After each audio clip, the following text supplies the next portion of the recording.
नमस्कार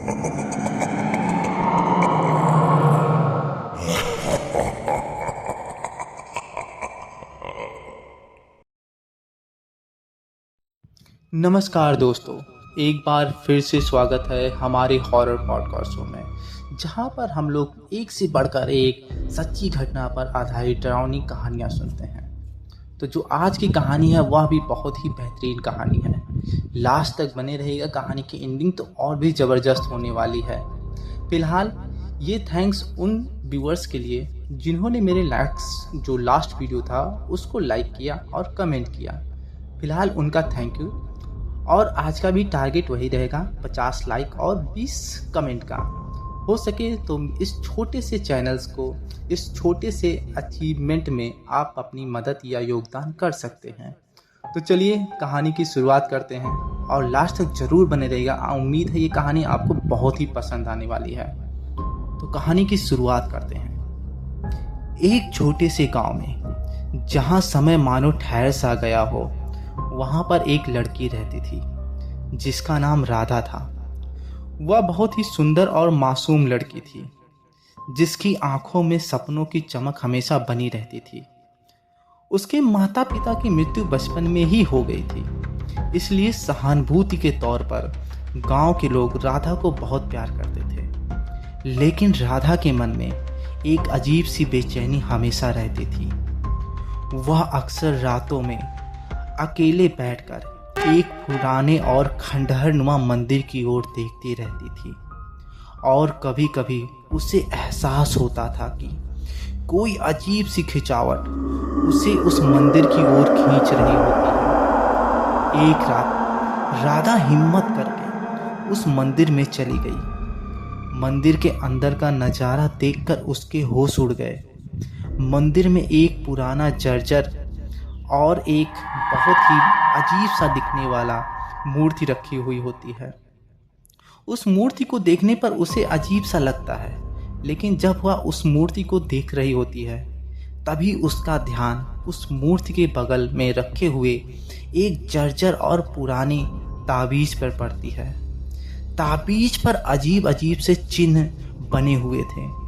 राधा उस ताबीज को छूने के लिए आगे बढ़ी, तभी एक आवाज आई, रुको। राधा डर कर पीछे हट गई। आवाज कहाँ से आ रही थी वह उसे समझ नहीं रहा था, लेकिन धीरे धीरे एक बुढ़िया की आकृति मंदिर के अंधेरे में राधा को दिखाई दी। बुढ़िया के हाथ में एक डंडा था। बुढ़िया ने कहा, यह ताबीज बहुत खतरनाक है, इसे छूने से आपकी मौत के खेल में फंस सकती हैं। राधा डर गई, लेकिन वह ताबीज को छोड़ने को तैयार नहीं थी। वह जानना चाहती थी कि यह ताबीज क्या है और इसमें इतनी ताकत कहाँ से आती है और उसे क्या खींच रहा है इसकी ओर। बुढ़िया ने कहा, यह ताबीज एक प्राचीन शक्ति का प्रतीक है। यह शक्ति तुम्हें अमर बना सकती है और बहुत सारी खुशियाँ भी दे देगी, लेकिन इसके लिए तुम्हें एक भारी कीमत चुकानी होगी। राधा ने पूछा, कैसी कीमत? बुढ़िया ने कहा, तुम्हें अपनी हो सकता है तो जान भी देनी पड़ सकती है, या तुम्हें अपनी बहुत ही कीमती चीज़ भी खोनी पड़ सकती है। इसका कुछ भरोसा नहीं है कि यह चीज़ तुमसे क्या ले लेगी। राधा यह सुनकर हैरान रह गई। अब वह सोच में डूब गई थी। लेकिन वह सोच में डूबी तो जरूर थी, लेकिन उसके अंदर उस ताबीज को पाने के लिए एक अजीब सी चाह भी उत्पन्न हो चुकी थी। राधा ने बुढ़िया की बातों को नज़रअंदाज करते हुए ताबीज को उठा लिया। उसी पल मंदिर में एक अजीब सा प्रकाश फैल गया। राधा की आंखों के सामने एक दृश्य आया, जिसमें वह खुद को एक अंधेरे कमरे में बंद पा रही थी। कमरे की दीवारों पर अजीब अजीब से चित्र बने हुए थे। राधा समझ गई थी कि अब वह मौत के खेल में फंस चुकी है। वह कमरे से बाहर निकलने की हर संभव कोशिश कर रही थी, लेकिन उसकी हर कोशिश नाकाम हो जा रही थी। तभी कुछ ही देर में उस कमरे में एक घना अंधेरा छा गया। अब राधा डर के मारे रोने लगी और तभी एक आवाज आती है और वह आवाज बहुत ही भयंकर होती है और वह कहती है, खेल शुरू हो गया है। राधा ने अपनी आंखें खोली तो पाया कि वह मंदिर में बैठी हुई है, लेकिन मंदिर अब पहले जैसा नहीं था। मंदिर की दीवारें खून से लथपथ थी। राधा समझ गई थी कि यह सब सच है, कि वह अब मौत के खेल में फंस चुकी है और ऐसा सोच ही रही होती है। तभी सब कुछ सामान्य हो जाता है और उसकी आंखें जब एक बार फिर खुलती है तो वह अपने आप को मंदिर के बाहर पाती है और फिर वह वहाँ से तेजी से भागती हुई अपने घर पे चली जाती है। लेकिन अब हर रात उसके साथ अजीबोगरीब हादसे होने लगे थे। कभी कभी उसके शरीर पर कोई भयानक से खरोंच मार देता, तो कभी उसके कानों में किसी के बहुत ही भयानक रोने की आवाज़ आती, तो कभी उसके सामने कोई वस्तु हवा में तैरती हुई दिखाई देती। अब यह सब घटना उसे पागल कर रही होती है। राधा ने मौत के खेल से बचने के लिए हर संभव कोशिश की। उसने गांव के लोगों से मदद मांगी, लेकिन कोई भी उसकी मदद करने को तैयार नहीं था। अब दिन यूं ही बीत रहे थे और राधा के साथ पहले से भी ज़्यादा भयंकर घटनाएं घटनी शुरू हो चुकी थी। अब राधा को समझ नहीं आ रहा था कि वह इस मौत के खेल से कैसे बाहर निकले। अब राधा अकेले ही इस संघर्ष से लड़ रही होती है। एक दिन वह सोच में डूबी हुई थी। तभी उसे एहसास होता है कि अगर उसके साथ उस पुराने खंडहर में ही ये सारी घटनाएं घटी हैं, यानी उस मौत के खेल में वह उस मंदिर में जाकर ही फंसी है, तो शायद हो सकता है उस मंदिर में ही उसे कुछ उस खेल से बचने का रास्ता भी मिल जाए।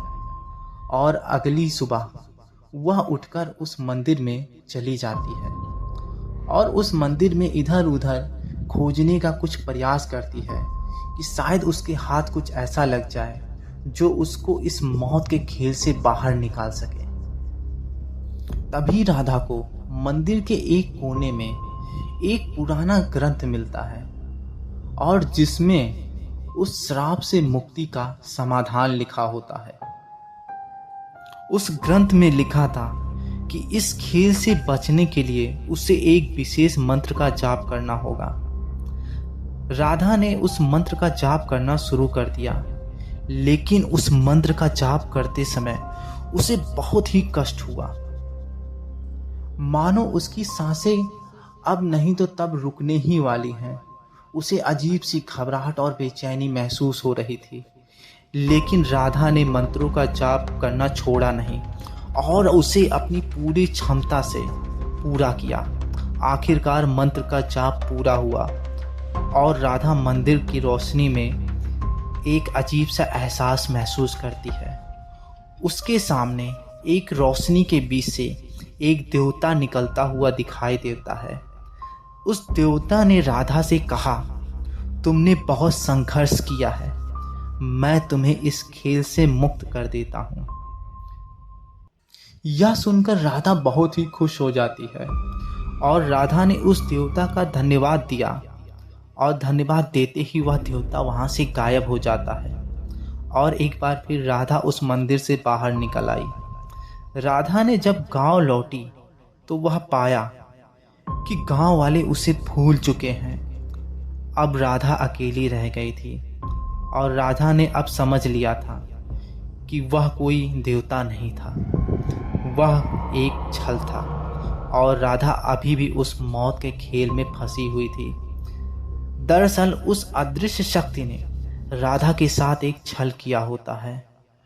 उसी ने राधा को उस ग्रंथ के पास पहुंचाया होता है और उसे पढ़ने पर मजबूर किया होता है। असल में वह राधा को अपने वश में करना चाह रहा होता है। वह ग्रंथ उस शक्ति से छुटकारा पाने के लिए नहीं होता है, बल्कि उस शक्ति के राधा के ऊपर अपने कब्जे को और मजबूत करने के लिए होता है। उसमें ऐसे मंत्र भरे होते हैं जो उस शक्ति को राधा के ऊपर अपनी पकड़ को और भी गहरा करने के लिए होता है। अब राधा उस मौत के खेल में पूरी तरह से फंस चुकी थी। अब सवाल उठता है कि अब राधा क्या करेगी? क्या वह कभी अपने गांव वालों को वापस पा सकेगी? मौत का खेल क्या है? इस खेल का रहस्य क्या है? ऐसे कई सवाल आपके जहन में गूंज रहे होंगे। तो चलिए कहानी को और विस्तार से समझते हैं। मौत का खेल शैतान का ऐसा खेल था जिसमें शैतान किसी भी व्यक्ति के इच्छा, लालच, दुख आदि को जानकारी पाकर उसका फायदा उठाता और उसे हर खुशियां देने के लालच के चक्कर में उस व्यक्ति को वह अपने झांसे में फंसा लेता। फिर जब व्यक्ति उसके झांसे में पड़ जाता तो शैतान कुछ समय बाद उस इंसान की रूह पर अपना कब्जा जमा लेता और यही उसका भोजन होता है। राधा अकेली गांव में लौटी तो उसे एक अजीब सा सन्नाटा महसूस हुआ। उसने देखा उसके घर का दरवाज़ा खुला हुआ था और अंदर सब कुछ उल्टा पुल्टा पड़ा था। राधा डर के मारे कांप रही थी। उसे लगा कि शायद कोई उसके घर में जा घुसा है। धीरे धीरे राधा घर के अंदर गई। तभी उसे एक आवाज़ सुनाई दी और उस आवाज़ में काफ़ी भयानकता और भारीपन था और वह आवाज़ कहता है, तुम वापस आ गई हो। यह सुनकर राधा घबरा गई। उसने अपने चारों ओर देखा लेकिन उसे कोई नहीं दिखाई दिया। आवाज़ फिर से आई, मुझे ढूंढो। राधा ने आवाज़ की दिशा में बढ़ना शुरू किया। वह एक कमरे में पहुंची जहां एक बड़ा सा आईना लगा हुआ था। इससे पहले वह आईना राधा के घर में नहीं था। आईने में राधा की जगह कोई और ही दिखाई दे रहा था। वह व्यक्ति राधा से हूबहू मिलता जुलता था, लेकिन उसकी आंखें लाल थीं और वह थोड़ा देखने में भयानक लग रहा था। राधा समझ गई थी कि यह कोई और नहीं बल्कि उसका ही प्रतिबिंब है जो उस शैतान ने धारण कर लिया है। और वह प्रतिबिंब राधा से कहता है, मैं ही असली राधा हूँ, तू तो सिर्फ मेरी परछाई है। राधा यह सुनकर हैरान रह गई। उसने पूछा, तू कौन है? प्रतिबिंब ने जवाब दिया, मैं ही हूँ जो तुझे मौत के खेल में फंसाया हूँ। राधा ने पूछा, तूने ऐसा क्यों किया? प्रतिबिंब ने उत्तर दिया, क्योंकि मुझे तू पसंद आ गई थी।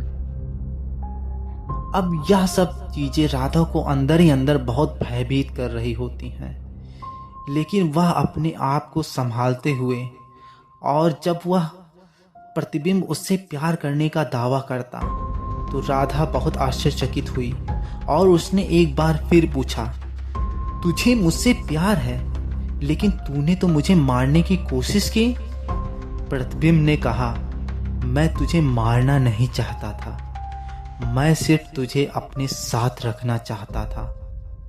राधा समझ गई थी कि प्रतिबिंब उसे धोखा दे रहा है और उस प्रतिबिंब के पीछे कोई खतरनाक या बुरी शक्ति है।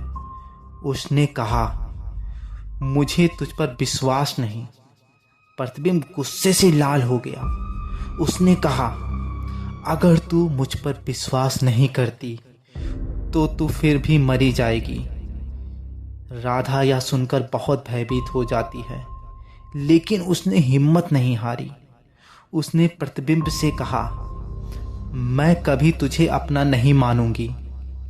प्रतिबिंब ने राधा की यह बात सुनकर और भी क्रोधित हो जाता है और उस पर हमला कर देता है। दोनों के बीच एक जबरदस्त लड़ाई होती है। राधा ने अपनी सारी ताकत लगा दी, लेकिन वह प्रतिबिंब को हरा नहीं पा रही थी। जब यह सब हो रहा था तो उस प्रतिबिंब की क्रोध उसके आवाज में एकदम साफ सुनाई दे रही थी। उसकी गुर्राहट बहुत भयंकर हो चुकी थी और वह राधा के ऊपर झपटता ही जा रहा था। तभी राधा को एक विचार आया। उसने प्रतिबिंब से कहा, अगर तू मुझसे प्यार करता है तो तू मुझे ऐसे मार कैसे सकता है? अगर मैं मर गई तो तू मुझे पा भी नहीं सकता है। फिर प्रतिबिंब थोड़ा सोचता है और फिर उसने राधा को छोड़ दिया। राधा ने एक राहत की सांस ली। उसने प्रतिबिंब से कहा, मुझे छोड़ दो, मैं तुम्हारे साथ नहीं रहना चाहती। तभी प्रतिबिंब ने क्रोध में कहा, ये नहीं हो सकता, मैं तुझे नहीं छोड़ सकता। और तू अब मेरे पास ही रहेगी। अब राधा मजबूर थी। वह अपने दिमाग को तेजी तेजी से चला रही थी। तभी उसके दिमाग में एक और विचार आया। उसने प्रतिबिंब से कहा, ठीक है, मैं तुम्हारे साथ जरूर रहूंगी, लेकिन मुझे 1 महीने का वक्त दे दो ताकि मैं अपने आप को समझा सकूं। प्रतिबिंब ने कुछ सोचा और फिर कहा, ठीक है, लेकिन याद रखना, तुम मुझसे भाग नहीं सकती हो। तुम जहां भी जाओगी मैं तुम्हें ढूंढ लूंगा। अब राधा अपने घर से बाहर निकल जाती है और बाहर निकलकर वह एक चैन की सांस लेती है। वह अभी भी डरी हुई थी, लेकिन उसे लगा कि अब वह सुरक्षित है। उसने अपने आसपास देखा, लेकिन प्रतिबिंब का कोई निशान नहीं होता है। राधा ने फैसला किया कि वह इस गांव को हमेशा के लिए छोड़ देगी। वह यहाँ रहकर भी सुरक्षित नहीं रह सकती थी। उसे यह बात पता चल चुकी थी। राधा ने अपना सामान बांधा और गांव से निकल गई। वह दिन रात चलती रही। उसे पता नहीं था कि वह कहाँ जा रही है, लेकिन उसे बस इतना पता था कि उसे इस जगह से दूर जाना है। कई दिनों तक चलने के बाद राधा एक जंगल में पहुंच गई। जंगल बहुत घना था। राधा डर गई, लेकिन उसने हिम्मत नहीं हारी। वह जंगल से होकर आगे बढ़ती रही। तभी राधा को कुछ आवाजें सुनाई दी। वह धीरे धीरे आगे बढ़ी और देखा कि कुछ लोग एक आग के पास बैठे हुए हैं। राधा ने उन लोगों से मदद मांगी।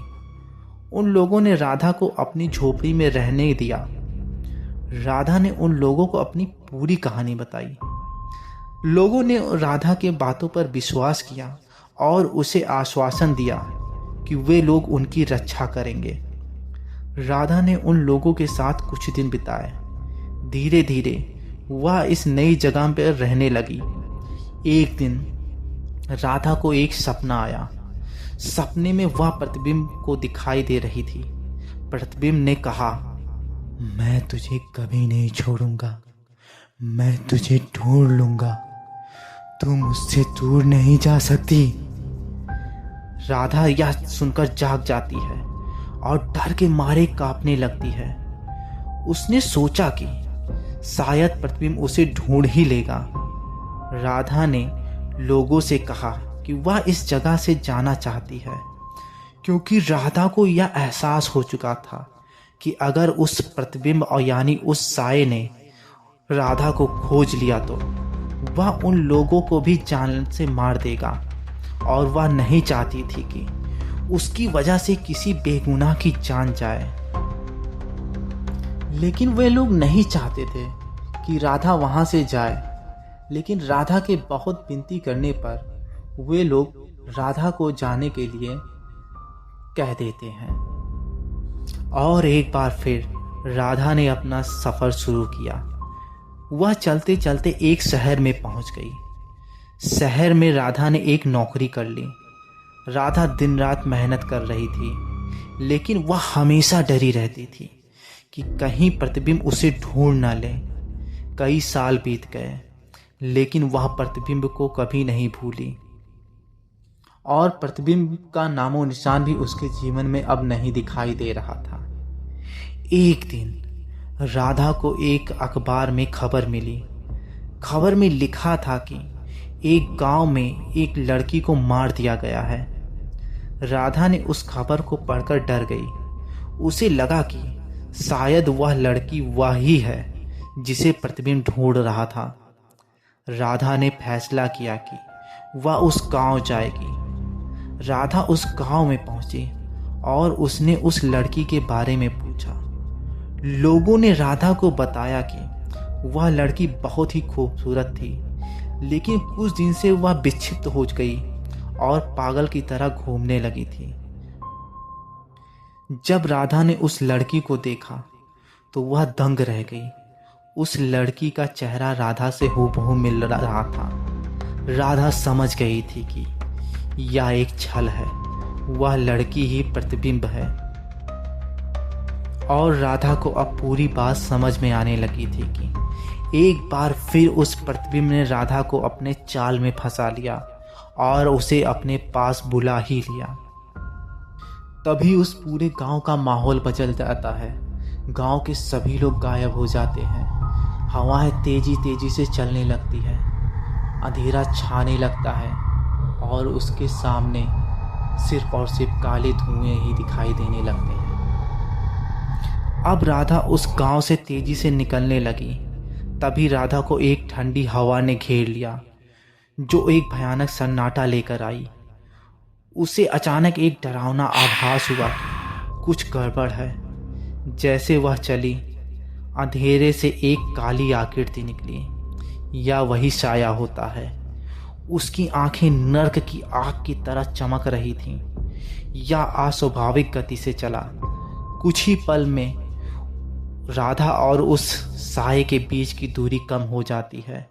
राधा चिल्लाई, पर बहुत देर हो चुकी थी। प्रतिबिंब ने उस पर झपट्टा मारा। उसका बर्फीला स्पर्श राधा को वहीं पर जमा देता है।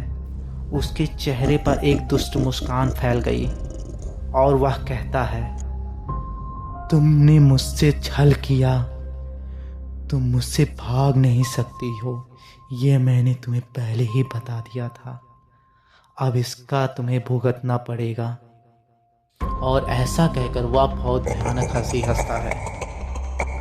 अब राधा ने प्रतिबिंब के सामने बहुत ही असहाय होकर खड़ी हो जाती है और कहती है, तुम मुझे पाना चाहते हो ना, तो चलो मैं तुम्हारी यह इच्छा पूरी कर देती हूँ, लेकिन उसके लिए तुम्हें मुझे मेरा एक काम करना होगा। तो वह प्रतिबिंब राधा से कहता है, कैसा काम?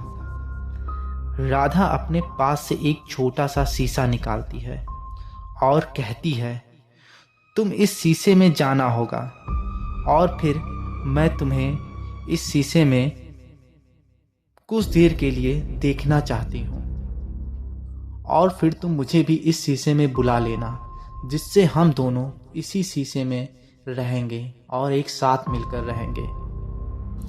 एक पल तो वह प्रतिबिंब यानी वह शैतान कुछ देर सोचता है और न जाने क्या सोचकर वह ऐसा करने के लिए तैयार हो जाता है।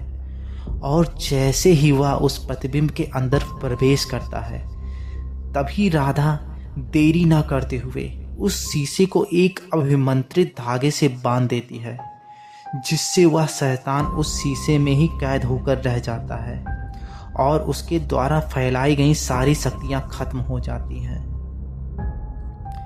जब राधा ऐसा कर रही होती है तो वह शैतान बहुत ही भयानक चीख में कहता है, मैं जरूर वापस आऊंगा, तुम देख लेना, तुम मुझसे बच नहीं सकती हो, यह खेल अभी खत्म नहीं होगा और ऐसे तो बिल्कुल भी नहीं।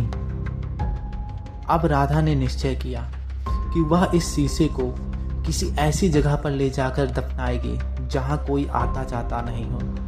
इसलिए उसने एक जंगल में जाने का निश्चय किया और राधा ने उस प्रतिबिंब यानी अपने पास जो वो शीशा होता है उसको ले जाकर एक जंगल में पहुंचती है।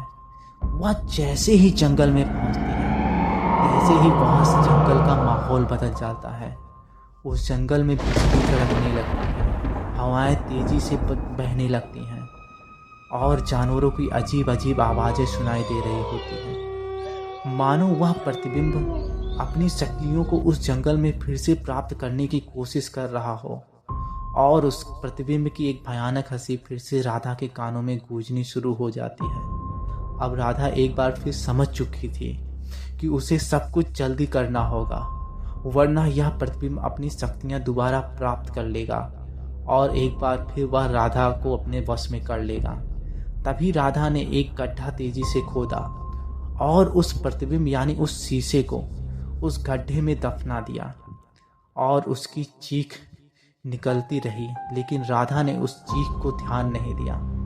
और फिर जब कुछ देर हो गए तो उस सब कुछ शांत हो चुका था। जंगल अब फिर से सामान्य हो गया था और इस तरह से राधा को उस शैतान से मुक्ति मिल जाती है। और एक बार फिर जब वह अपने गांव में चली जाती है तो वहां के सब कुछ माहौल सामान्य हो जाता है। गांव वाले अब उसे पहचान रहे होते हैं और उसकी एक खुशहाल जिंदगी फिर से बन पड़ती है। तो यह कहानी थी राधा की और उस शैतान की, जिसने राधा को अपने माया जाल में किस प्रकार फंसाया और उसने अलग अलग तरीके से उसे सताया। तो दोस्तों, ये कहानी आपको कैसी लगी?